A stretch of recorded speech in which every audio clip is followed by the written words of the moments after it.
They told me it was just a sleep study. That's what the ad said, what the paperwork confirmed. Easy money, they promised. I walked into the room, and my first thought was how sterile it all was. Everything was white. The walls, the floor, the ceiling. There was just one chair in the center of the room. No windows, no doors, except the one that locked behind me. A small speaker grill was mounted on the wall, high up in the corner. I sat in the chair, my hands getting a little clammy. It felt more like an interrogation room than a sleep lab.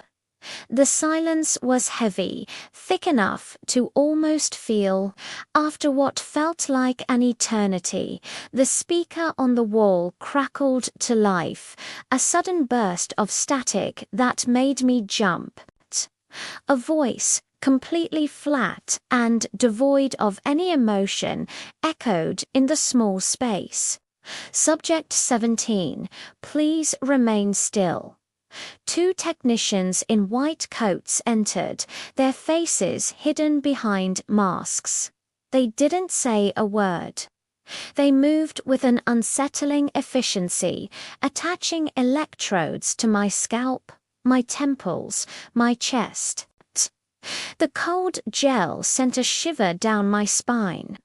Once they were done, they left as silently as they came. A small red light next to the speaker blinked on recording started. The same calm, emotionless voice returned. We will ask you a series of simple questions. Answer honestly. I took a breath. Simple questions.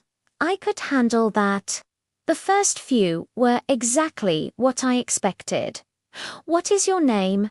What is your age? What are your greatest fears? I answered them all, my voice sounding a little too loud in the quiet room. Spiders, heights, the usual stuff. Then the questions took a turn. The voice asked, when did you first notice the man in the corner? A nervous laugh escaped my lips. I scanned the empty white corners of the room. What there's? There's no one there. The speaker was silent for a long moment, long enough for a seed of doubt to plant itself in my mind. The air felt colder. Then the voice replied, its tone unchanged. Incorrect. My breath caught in my throat. He has been standing there since minute 3 of the observation. My chest tightened. A primal instinct screamed at me to turn, to look, to confirm, but my body was frozen in the chair. I refused to turn my head. I kept my eyes locked on the wall in front of me, on that single blinking red light. The voice seemed to drop in volume, becoming almost a whisper, yet it filled the room completely. Do not look directly at him. The red light, which had been blinking at a steady, calm pace, began to flash faster and faster.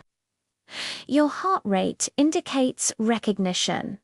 My own pulse was a frantic drumbeat in my ears. The monitor I couldn't see was betraying me. I want to end the experiment, I whispered, my voice trembling. End it now. The speaker crackled with static, a distorted, drawn-out sound. You agreed to the full duration of the observation. A pause followed, stretching my nerves to their breaking point. Then the voice came back, closer. It felt like it was right behind me. He is closer now. And then, complete darkness. The lights shut off. The red light vanished. I was plunged into absolute black. A sensory void where the only sound was my own ragged breathing and the frantic hammering of my heart against my ribs. I couldn't tell if seconds or minutes passed. My mind raced, painting horrifying images in the blackness. I squeezed my eyes shut, as if that could offer some protection. Suddenly, the lights flickered back on, blindingly bright after the total dark. I blinked, my eyes struggling to adjust. Everything was just as it was before. The white walls, the single chair, my chair, but I wasn't alone anymore. Across from me, where there had been only empty space, sat another chair, identical to my own, and in that chair someone was sitting, looking right at me. My gaze shot from the figure to the wall, searching for the red light, for the speaker, for any sign of the experimenters. But there was a new element. A large screen, previously unnoticed, had illuminated on the wall. On it, in stark black letters, were just 6 words that made the blood freeze in my veins. Subject 17 Control Group.